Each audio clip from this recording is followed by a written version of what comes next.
Les prostituées du quartier chaud de Brisbane espèrent que la fin de la soirée va s'animer.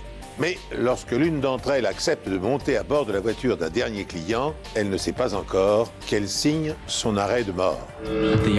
Il a agi de façon méthodique et réfléchie. Elle l'a identifié comme un de ses clients. Celui qui a fait ça sait manier les cordes et est un accro du bondage. On n'arrivait pas à faire de rapprochement.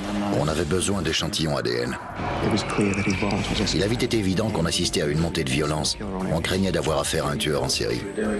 Dites-nous ce que vous faisiez ce jour-là et où vous êtes allé. Pas la moindre idée. Bonjour, soyez les bienvenus sur ce plateau pour cette nouvelle émission des Enquêtes Impossibles. Dans la majorité des affaires criminelles, la victime connaît son agresseur, et c'est un atout pour les policiers. Mais quand ce n'est pas le cas, l'enquête se complique et débouche souvent sur une impasse. Dans les grandes villes, les prostituées sont une population à risque, car la plupart de leurs clients leur sont inconnus. Et à moins d'avoir affaire à un tueur récidiviste, les indices recueillis par les experts médico-légaux sur les scènes de crime sont souvent inexploitables. Dès lors, il ne reste plus qu'un espoir aux policiers, attendre que l'assassin commette une erreur.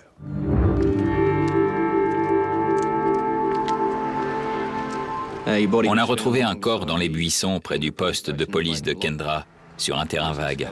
C'est un routier qui l'a découvert en faisant un demi-tour. C'était le corps d'une femme. Elle était en position fétale. Elle portait un haut noir et une paire de bottines noires également. La rigidité cadavérique avait commencé à s'installer, ce qui signifiait qu'elle était là depuis 4 à 6 heures sûrement. Le corps présentait des plaies faites à l'arme blanche au niveau de l'estomac et du dos, et on lui avait tranché la gorge. La quantité de sang retrouvée sur la scène de crime ne correspondait pas avec le nombre de blessures sur le corps de la victime, ce qui m'a fait penser qu'elle n'avait pas été tuée à cet endroit, que le corps avait été déplacé.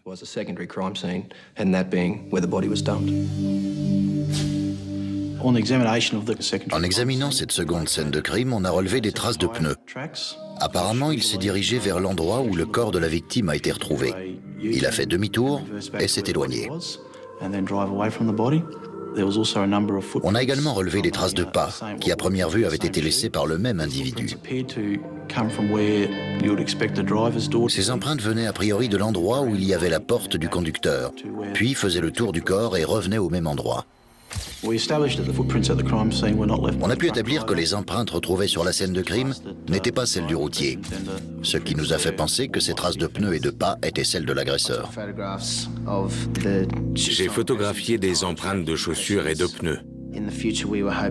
On pensait être en mesure par la suite de les comparer à celles d'un éventuel suspect. On a aussi mesuré l'écart entre les pneus, c'est-à-dire la largeur de l'essieu. Si on parvenait à localiser le véhicule, on pourrait comparer cet écart mesuré sur la scène du crime à celui de la voiture du suspect. Cependant, afin d'identifier le suspect et de le confondre avec sa voiture et ses chaussures, les inspecteurs doivent d'abord identifier la victime. Nous n'avions aucune information, pas de portefeuille, rien pour nous aider. J'ai donc pris des photos du corps. Sa façon de s'habiller indiquait que la victime venait de Fortitude Valley, le quartier des prostituées de Brisbane. On a envoyé les photos au poste de police de la zone et elle a pu être identifiée. Il s'agissait de Jasmine Craterne, une prostituée connue des services de police. Pendant l'autopsie, on a découvert au moins 14 blessures par arme blanche d'environ 2,5 cm de large, allant jusqu'à 16 cm de profondeur, ce qui signifiait que l'agression avait dû être très violente. L'arme du crime devait mesurer entre 15 et 17 cm de long. La lame ne devait pas être crantée, mais plutôt lisse de type poignard. La victime ne présentant aucune trace de lutte et le rapport toxicologique n'indiquant la présence d'aucune drogue, elle a probablement été attaquée par surprise. La victime était à moitié nue, c'est pour ça qu'on a pensé que son agresseur pouvait vraisemblablement être un de ses clients. De par la nature de leur travail, les prostituées sont amenées à avoir un très grand nombre de clients, ce qui nous laissait donc un large panel de suspects à éliminer. Afin de réduire le nombre de suspects ou de trouver des personnes qui auraient connu ou voulu tuer Jasmine, les inspecteurs se rendent au Red Light District.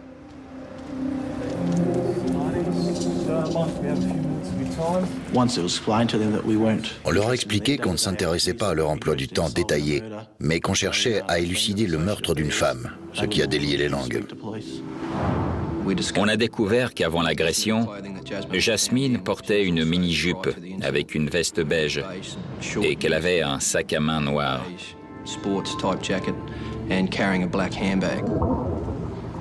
On a aussi appris qu'une de ses collègues, Renée, lui avait prêté un haut noir. Celui qu'elle portait ce soir-là appartenait donc à cette femme. Jasmine Cresern, une prostituée de Brisbane, a été sauvagement assassinée. Puis son corps a été transporté et abandonné sur un terrain vague.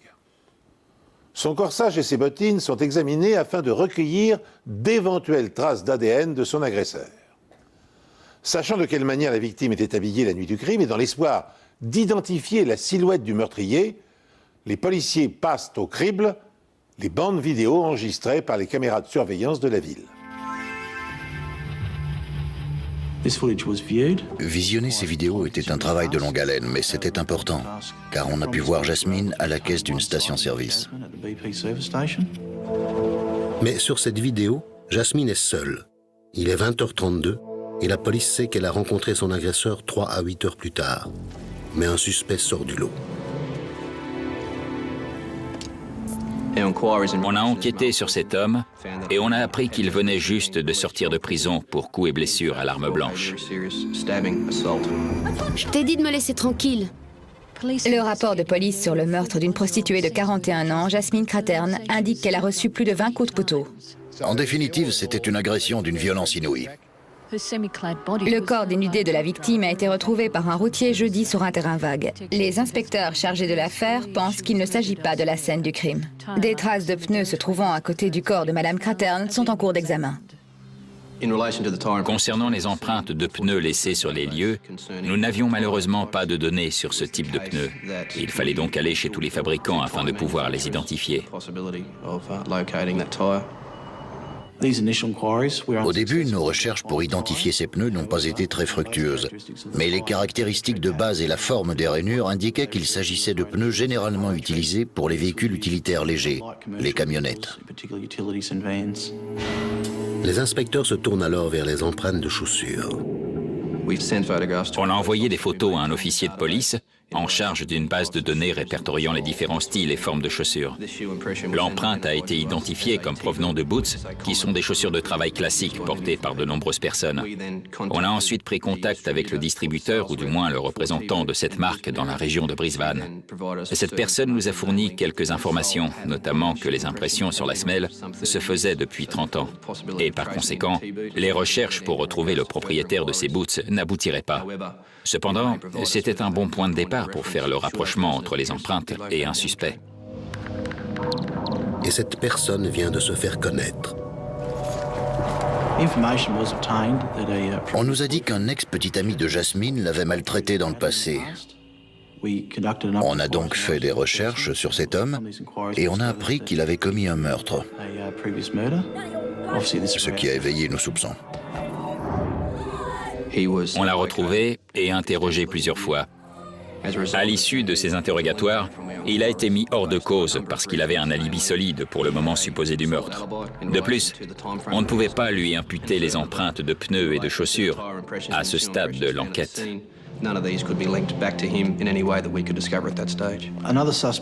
D'après les informations obtenues des prostituées travaillant à Fortitude Valley, un autre suspect a retenu notre attention. Il s'agissait d'un homme qui s'en prenait à ses filles. Il les agressait et vendait de la drogue. Les recherches effectuées sur cet homme nous ont appris qu'il venait de sortir de prison pour une agression grave à l'arme blanche. Les deux premiers suspects sont disculpés. Dans l'état actuel de l'enquête, les experts concentrent leurs efforts sur les maigres indices mis à leur disposition. Les empreintes de pneus et de semelles de bottines relevées sur la scène de crime, et heureusement pour eux, une troisième preuve matérielle vient bientôt compléter leur liste.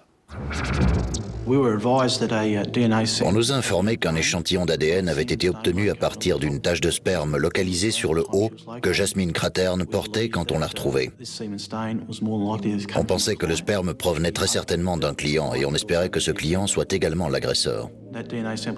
On a ensuite comparé cet ADN à ceux de notre base de données, mais il n'y a eu aucune correspondance. On avait donc un ADN inconnu. On a établi une liste des clients réguliers de Jasmine. Ils se sont volontairement soumis à des tests ADN, ce qui nous a permis de les éliminer des personnes potentiellement suspectes.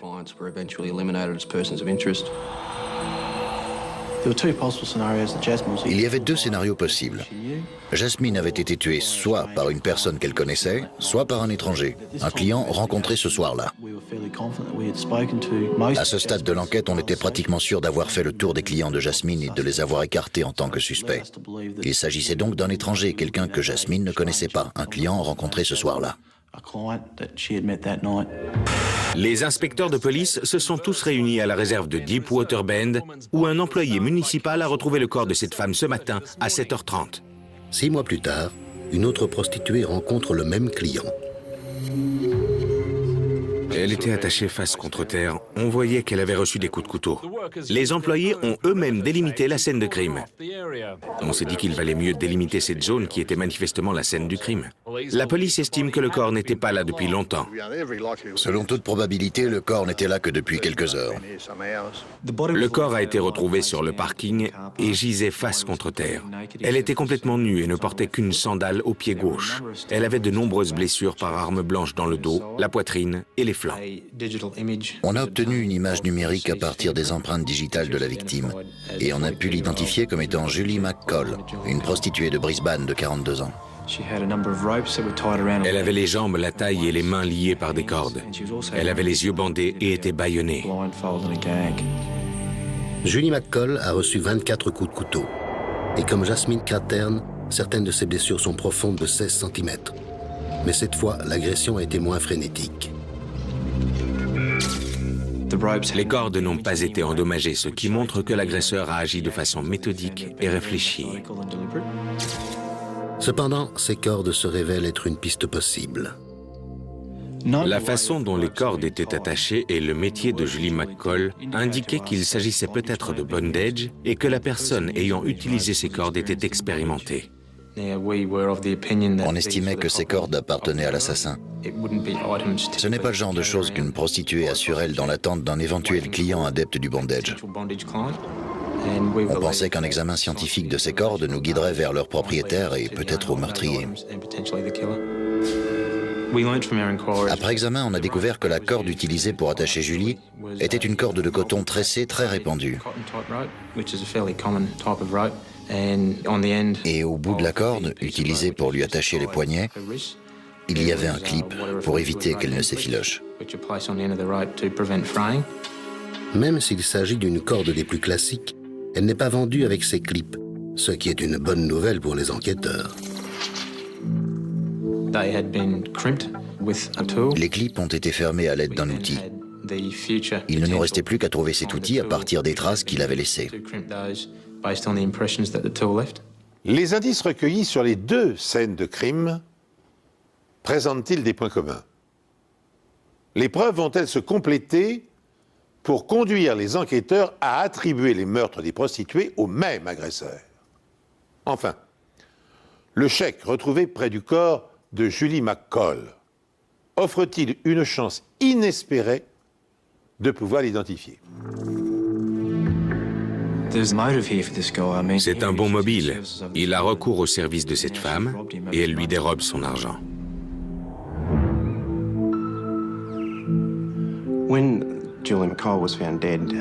Quand on a retrouvé le corps de Julie McCall, j'ai immédiatement pensé au pire. J'étais chez moi quand j'ai reçu un appel et je me suis tout de suite senti mal, en me disant que c'était le même agresseur qui avait encore frappé. Je savais combien l'enquête sur le meurtre de Jasmine avait été difficile et c'était reparti pour un tour.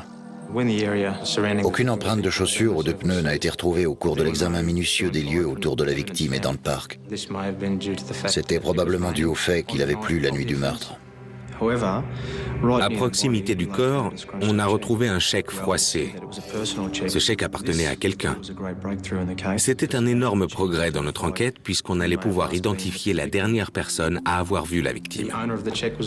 On a retrouvé le propriétaire et mis son domicile sous surveillance. À son retour, on l'a intercepté et on l'a longuement interrogé. Il nous a expliqué ses relations avec la victime et il nous a dit qu'avant le meurtre, il avait eu recours à ses services. Il pensait avoir été drogué et qu'on lui avait volé des chèques. On s'est dit que c'était un mobile pour cet homme. Il a recours au service d'une prostituée et elle lui vole son argent. Mais il nous a fourni un alibi sur son emploi du temps cette nuit-là et on a pu vérifier ses dires. On a également été en mesure de vérifier sa version des faits sur les chèques volés. Et donc à ce stade de l'enquête, on n'avait plus de quoi poursuivre. Mais on ne l'écartait pas pour autant de l'affaire. Il fallait pousser l'enquête plus loin et explorer toutes les possibilités. Généralement, ils sillonnent les rues la nuit à la recherche de clients. Mais ils craignent d'être la prochaine victime d'un tueur en série qui agit la nuit.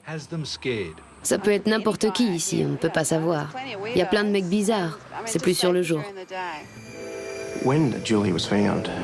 Quand Julie a été retrouvée morte, les médias se sont emparés de l'affaire.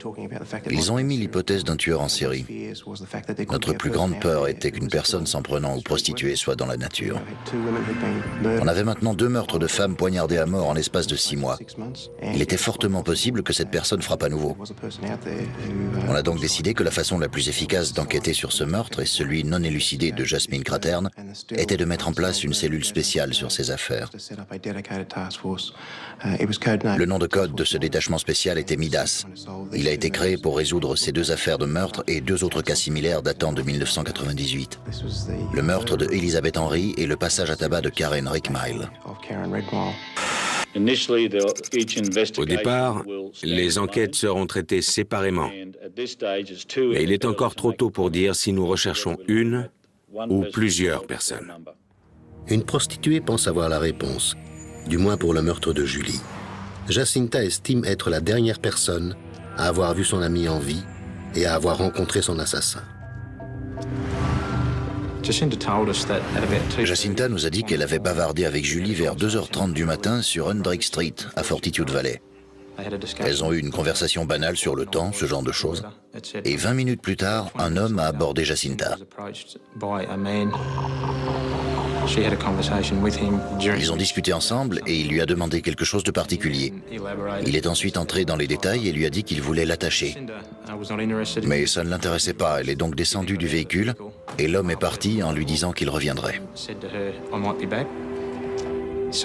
Plus tard, Jacinta est allée là où Julie travaillait, mais elle n'y était plus. Jacinta a décrit le conducteur du véhicule comme étant un homme de type caucasien, à la peau blanche, d'environ 40-45 ans, bedonnant. Il avait une moustache, il était joufflu et il portait un polo bleu marine. Ce témoin permet à la police de dresser un portrait robot du suspect. Jacinta fournit aussi une description de la voiture. Jacinta a décrit un pick-up à double cabine parce qu'elle m'a dit qu'en montant à l'avant, côté passager, son ami a pris appui sur le trottoir avec sa jambe gauche. Ça ne correspondait pas à un modèle de 4x4 qui aurait un marchepied. Selon elle, l'intérieur était de la même couleur que la carrosserie et le véhicule était immatriculé dans l'État du Queensland. Les policiers procèdent de la même façon que dans l'affaire Craterne et se procurent toutes les vidéos de surveillance des environs afin d'identifier le véhicule et surtout son numéro d'immatriculation.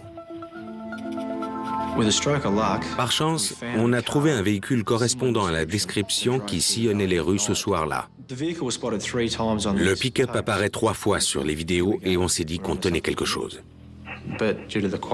Mais à cause de la mauvaise qualité des images et de la pluie, on n'a pas pu identifier sa plaque d'immatriculation, ni même la marque et le modèle. On est donc allé voir plusieurs concessionnaires avec des photos afin qu'ils puissent identifier la voiture. Après avoir épluché de nombreux modèles et de nombreuses marques, nous sommes tombés d'accord pour dire qu'il s'agissait vraisemblablement d'un modèle de pick-up Triton MK sorti entre 1996 et 2001. En parvenant à mettre un nom sur le véhicule probablement utilisé par le tueur récidiviste, les policiers viennent de franchir une étape importante. Mais pour en avoir confirmation, ils doivent être en mesure de démontrer que les empreintes laissées par les pneus d'un pick-up Triton MK sont les mêmes que celles relevées sur la scène du premier crime. On a comparé l'écart des pneus d'un Triton MK avec celui qu'on a retrouvé sur les lieux du meurtre de Jasmine Craterne, et ils étaient similaires. C'était un nouvel indice qui nous laissait penser que les deux meurtres étaient liés, et que donc on devait rechercher un seul et même coupable. La police pense que l'assassin de Julie McCall conduisait ce pick-up. Le véhicule a été filmé seulement 90 minutes après que Julie a été vue dans la rue. La police estime que le conducteur est également coupable du meurtre de Jasmine Craterne 6 mois auparavant. Les inspecteurs chargés de l'affaire découvrent que les empreintes de pneus du Triton MK sont identiques à celles retrouvées à l'endroit où Jasmine a été tuée. C'est une bonne nouvelle, mais il reste encore à trouver quel type de pneu a laissé ces marques. Nous avions fait notre enquête auprès des fabricants de pneus, mais il fallait explorer toutes les possibilités. On s'est donc tourné vers ceux qui rechappent les pneus. Ils nous ont dit que ce n'était pas du tout un pneu rechappé, mais que c'était peut-être un pneu bas de gamme importé. On s'est rendu chez un importateur, on lui a demandé si on pouvait jeter un œil sur quelques pneus, car on connaissait la forme laissée par les rainures à l'envers et d'avant en arrière. En traversant l'entrepôt, on a trouvé le pneu, mais c'était un pneu importé de Chine depuis 2000, uniquement en Australie. Le gérant en était l'unique revendeur, et seuls environ 2000 pneus avaient été importés et vendus en Australie. L'enquête piétinait depuis quelques mois, mais là on avait fini par trouver une piste qu'on allait pouvoir suivre pour identifier notre coupable. Lequel, parmi les 2000 acheteurs de pneus chinois, est l'assassin des prostituées? Tout en suivant cette piste, les policiers essaient d'établir la liste des propriétaires de pick-up de marque Triton MK. Une nouvelle difficulté surgit. Il existe plusieurs modèles de ce véhicule. Certains possèdent une double cabine et d'autres pas. Pour faire le tri, les enquêteurs essaient de découvrir sur les bandes de télésurveillance des marques de différenciation.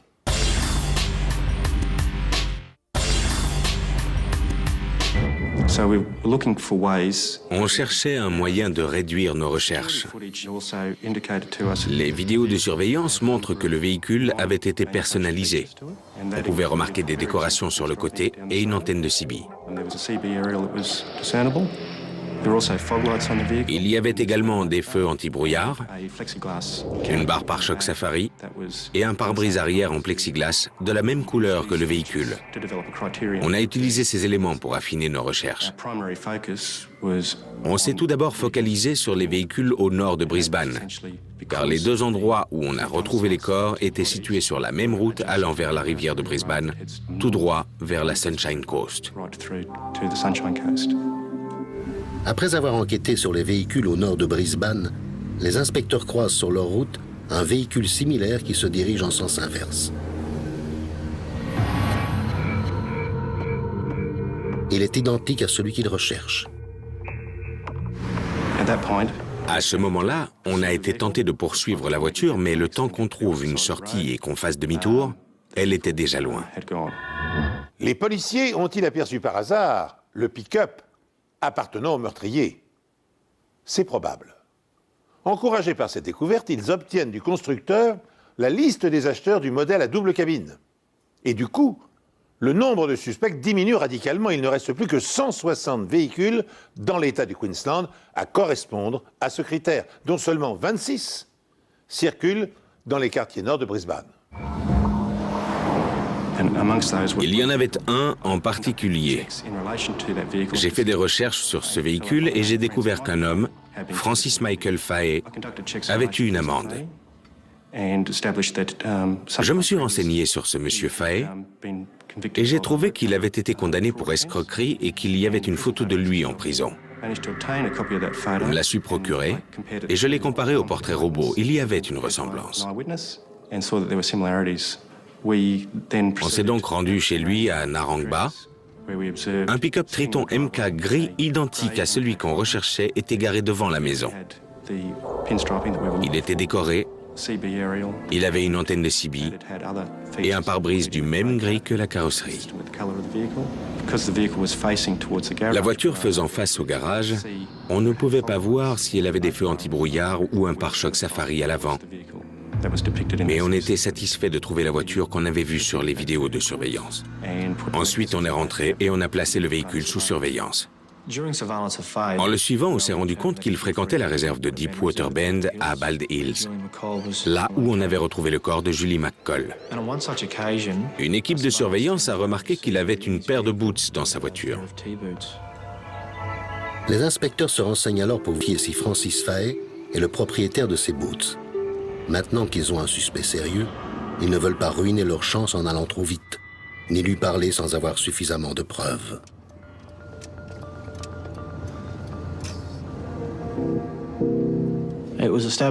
Francis Faye avait travaillé pour les services ambulanciers du Queensland. On s'est renseigné auprès d'un vendeur qui nous a certifié qu'à un certain moment, ses chaussures étaient fournies aux ambulanciers. On s'est ensuite penché sur l'incarcération de Faye à la prison de Rockhampton. Ils nous ont envoyé la liste des effets personnels qu'il avait sur lui quand il a été incarcéré et on a pu constater qu'il portait des boots. Nos équipes de surveillance nous ont confirmé que les pneus du véhicule de Faye étaient les mêmes pneus importés de Chine dont on avait retrouvé l'empreinte sur les lieux du meurtre de Jasmine Craterne.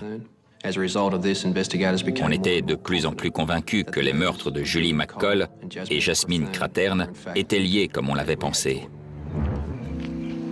À ce stade de l'enquête, on avait donc établi que Faye possédait et portait des boots, que sa voiture avait des pneus importés de Chine qui correspondaient aux empreintes retrouvées sur les lieux du crime et qu'il connaissait la réserve de Deepwater Bend.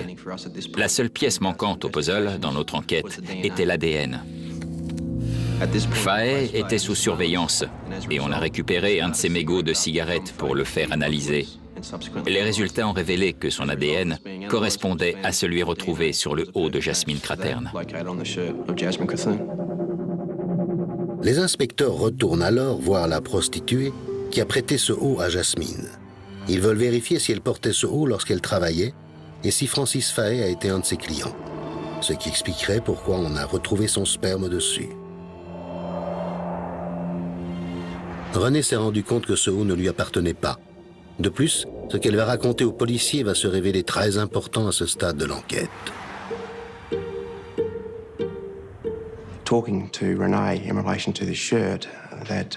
En parlant avec René de ce haut, on a compris par hasard qu'elle avait failli être assassinée par un client. On lui a montré des photos parmi lesquelles figurait celle de Francis Faye et elle nous a dit qu'il avait été son client début 2002. Soit 6 mois avant la mort de Jasmine. René nous a dit qu'elle est montée avec Faye alors qu'elle se prostituait sur Brunswick Street à Fortitude Valley et qu'il s'était dirigé au nord de Brisbane.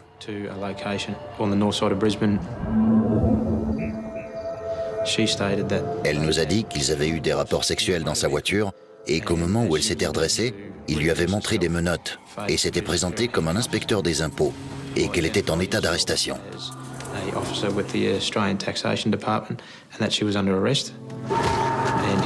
Il a essayé de la menotter à l'intérieur de sa voiture, mais elle lui a échappé. Il l'a poursuivie et a tenté de l'écraser.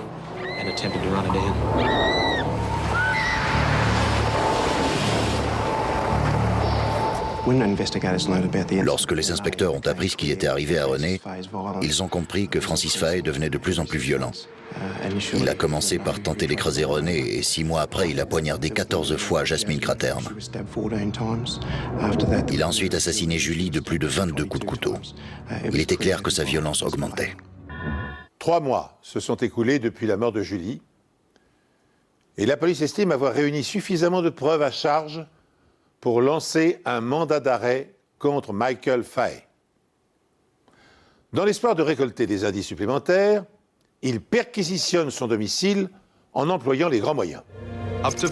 La perquisition effectuée par plus de 50 officiers de police ce matin à 5h30 était orchestrée par le détachement spécial qui a enquêté sur les meurtres de prostituées de Fortitude Valley, Julie McCall, Elizabeth Henry, Jasmine Cratern et la tentative de meurtre sur Karen Ann Redmile. Les occupants de la maison sont actuellement interrogés et coopèrent avec les services de police pour faire avancer l'enquête. Nous faisons partie du détachement spécial appelé Midas, qui enquête sur les meurtres de plusieurs prostituées dans la région de Fortitude Valley entre 1998 et maintenant. Est-ce que vous comprenez? Oui. On est allé au commissariat pour participer à l'interrogatoire filmé de Fahey concernant les meurtres des prostituées. Il était très calme et prudent. Sur le trajet, vous m'avez dit que vous alliez souvent dans la vallée. J'y allais, oui. D'accord. Il a expliqué qu'il était allé à cet endroit tard le soir parce qu'il s'inquiétait pour une de ses proches qui allait souvent là-bas. D'après ce que je sais, elle ne touchait rien de la sécurité sociale. Il fallait bien qu'elle trouve de l'argent. J'ai tout de suite pensé à ça parce qu'elle allait là-bas. Alors j'ai pensé qu'elle vendait ses services. Et ces filles vous ont parlé? Non. Je crois que vous m'avez dit que ça les a agacées quand elles ont compris que vous n'étiez pas un client. Ouais. Très bien. Et vous m'avez dit dans la voiture ne jamais avoir été voir des prostituées dans le coin. Non. Et vous ne connaissez ni Jasmine Cratern, ni Julie McCall qui travaillait là-bas. Non. Mais je me souviens que vous m'avez dit qu'à une ou deux reprises, les filles sont montées dans votre voiture pour discuter, c'est ça?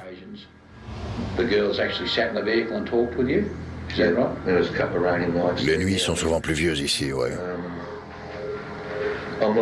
Enfin, je suis pas une ordure, c'est vrai. Si quelqu'un s'approche pour venir discuter, pas de problème. Ils peuvent s'asseoir dans ma voiture parce que je suis le seul à pouvoir savoir ce qui se passe avec ma belle-fille. Il était clair que les explications fournies par Fahey visaient à justifier pourquoi il allait dans la vallée. C'est pour ça qu'il nous a expliqué sa présence là-bas. Et au cas où on trouverait quelque chose dans son véhicule le reliant à une prostituée, il nous a raconté que lorsqu'il pleuvait, elle venait s'asseoir dans sa voiture. Je leur ai dit que j'étais pas intéressé, mais je leur ai demandé si elles pouvaient me rendre un service. Elles m'ont regardé en me disant qu'elles faisaient de faveur à personne. Je leur ai dit qui je recherchais, elles m'ont répondu qu'elles ne l'avaient pas vu. Vous vous rappelez ce que vous leur avez dit d'autre ou ce qu'elles vous ont dit? En fait, elles m'ont parlé des tarifs pratiqués dans le coin. J'en ai un vague souvenir. Au cours de l'interrogatoire, Fahey nous a ouvertement dit qu'il allait à Deepwater Bend, qui est l'autre scène de crime. Il a expliqué qu'il y allait pour pêcher. Alors, où est-ce que vous vous installiez pour pêcher dans la rivière? Expliquez-nous ça. J'allais à Deepwater Bend. Je préfère pêcher dans des eaux protégées parce qu'il y a plus de poissons. J'aime les endroits éloignés de ces tarés avec leurs jet skis et leurs skis nautiques. C'est pour ça que j'aime aller pêcher dans ce coin-là. Là encore, c'était sa façon de se justifier en nous expliquant pourquoi il était là-bas, en nous disant qu'il y allait pour pêcher. À l'évidence, Fahey présume que les policiers ont déjà récolté quelques preuves de sa culpabilité. C'est pourquoi, plutôt que de nier en bloc, il tente de justifier, comme il peut, sa présence sur les scènes de crime. Il ignore que les experts vont bientôt le confondre grâce aux traces des pneus de son pick-up, à l'empreinte des semelles de ses boots, à l'ADN de son sperme retrouvé sur le corsage de Jasmine et bientôt à la découverte de l'arme du crime. Vous vous rappelez ce qui s'est passé au mois de février, vers le 26 février? C'est le jour où Julie McCall a été assassinée. Dites-nous ce que vous faisiez ce jour-là et où vous étiez. J'en ai pas la moindre idée, je sais pas. C'était quel jour de la semaine? C'était un mercredi. Donc c'était dans la nuit du mardi au mercredi. Eh ben, le mardi soir, je devais être chez moi en train de regarder la télé, je crois. Cela fait 4 heures que Faye est en garde à vue. Et à aucun moment, il ne montre de signe de faiblesse. Elle s'appelait Jasmine Craterne. Vous l'avez déjà vue? Non. La police a déjà un nombre considérable de preuves contre lui concernant les 2 meurtres, mais elle espère en trouver davantage à son domicile. Il faut qu'on attende d'avoir les résultats de certains tests en espérant que ce soit déjà fait. Ce ne sera plus très long, mais on va suspendre l'interrogatoire. La première chose qu'on a remarquée était une paire de boots. En fait, il y en avait 2 devant la porte d'entrée. On les a prises pour les faire analyser. Les dimensions et la taille des chaussures ainsi que l'usure de la semelle correspondaient parfaitement aux empreintes retrouvées près du corps de Jasmine. On a retrouvé une goutte de sang sur la chaussure gauche. On l'a fait analyser et c'était celui de Jasmine Craterne. On a retrouvé un bateau dans le garage qui avait un moteur hors-bord attaché avec une corde. Cette corde s'est révélée être identique à celle utilisée pour attacher Julie McCall. Il y avait également un clip au bout de la corde. On a aussi retrouvé une pince. On a pris ces empreintes avec du plomb et on les a comparées au microscope à celles retrouvées sur le clip de la corde ayant servi à attacher les poignets de Julie McCall.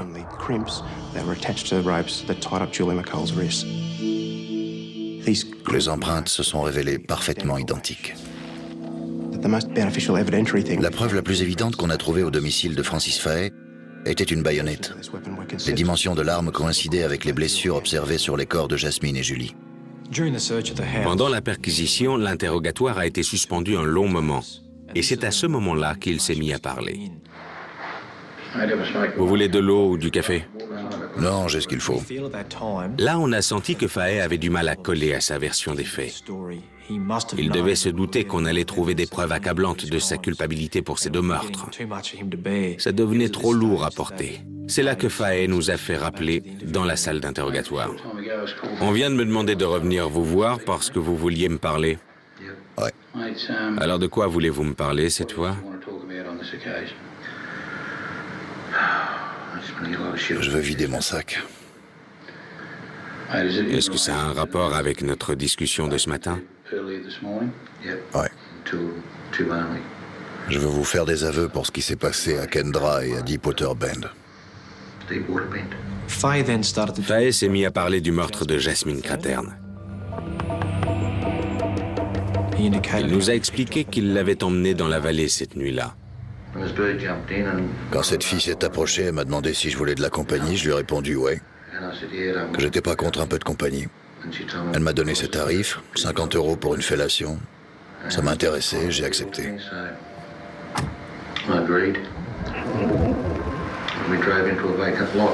On s'est garé sur un terrain vague.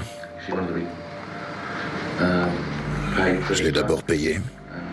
Je lui ai donné les 50 €. Et on s'est mis à l'arrière du véhicule et on a eu un rapport.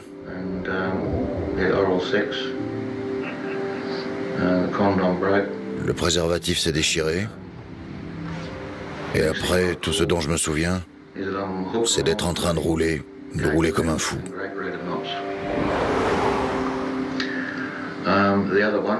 La deuxième, j'étais là où c'est ouvert tard la nuit. Je me suis pris un café et un truc à manger. Mais je me rappelle plus quoi. Je me suis garé dans une rue plus calme, du côté droit de la route, je crois, contre le mur. Je me suis arrêté là pour finir mon café.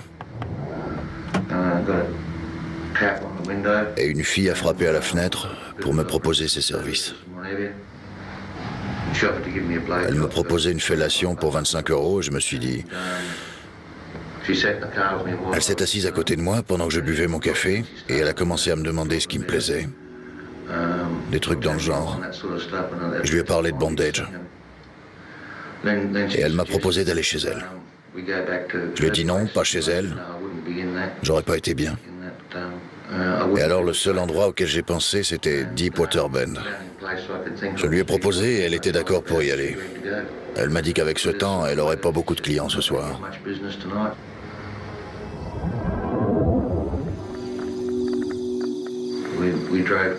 On est allé là-bas et je me rappelle l'avoir attachée et qu'elle m'a fait une fellation.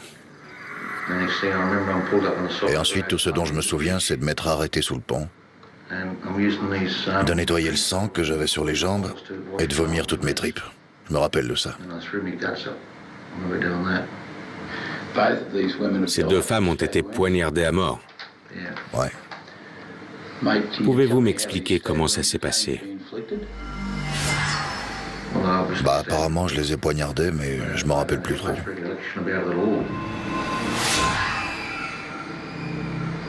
Vous vous souvenez de ce que vous leur avez fait?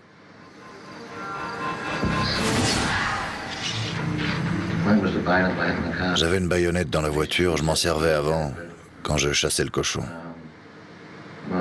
C'était bien pour tuer le cochon. Je vous ai montré ces photos tout à l'heure et vous m'avez dit que vous ne les connaissiez pas. Je vais vous les montrer à nouveau. C'est Julie McCall et Jasmine Craterne. Alors vous ne vous en souvenez toujours pas? Apparemment c'est elle, mais je les ai jamais vraiment regardées. Je m'en foutais. Pendant l'enquête et les interrogatoires, la police a écarté la responsabilité de Fahey dans le meurtre d'Elizabeth Henry et de celui de Karen Redmile, qui est morte des suites de ses blessures. Ces deux affaires n'ont pas été élucidées. Francis Fahey a été accusé d'homicide sur les personnes de Jasmine Craterne et de Julie McCall. Le procès a débuté en septembre 2005 et a duré 3 semaines. La défense de Francis Fahey a choisi de ne pas se servir des preuves à décharge. Le jury a délibéré pendant 6 heures et l'a reconnu coupable pour les 2 meurtres. Francis Fahey est condamné 2 fois à une peine de prison à perpétuité, soit au moins à 25 ans de réclusion. Si son comportement est jugé satisfaisant par l'administration pénitentiaire, il devra attendre l'année 2028 avant de pouvoir demander une mise en liberté conditionnelle. Il sera alors âgé de 78 ans. Les inspecteurs qui ont contribué à l'arrestation du second tueur en série du Queensland se réjouissent du verdict. Maintenant que cette enquête difficile est terminée, nous espérons que les familles des victimes pourront faire leur deuil. Les empreintes de chaussures de Fahey ont été retrouvées à l'endroit où a été assassinée Jasmine Craterne. Des analyses médico-légales ont permis d'affirmer qu'il s'agit des boots de l'ambulancier. Le nom de Midas donné à la cellule spéciale était prophétique puisque tout ce que nous touchions se transformait en or en termes de preuves. D'un point de vue médico-légal, c'était l'enquête parfaite. Toutes les preuves qu'on a trouvées ont été concluantes. C'était très satisfaisant pour les membres du détachement spécial et pour l'ensemble de la police que Francis Fahey soit reconnu coupable de ces meurtres. Je reste persuadé que s'il n'avait pas été arrêté, il aurait continué. Vous vous sentez mieux maintenant? D'un côté, oui, mais de l'autre, non. Vous ne comprenez pas pourquoi c'est arrivé? Je comprends pas pourquoi, parce que j'ai passé ma vie à sauver des vies.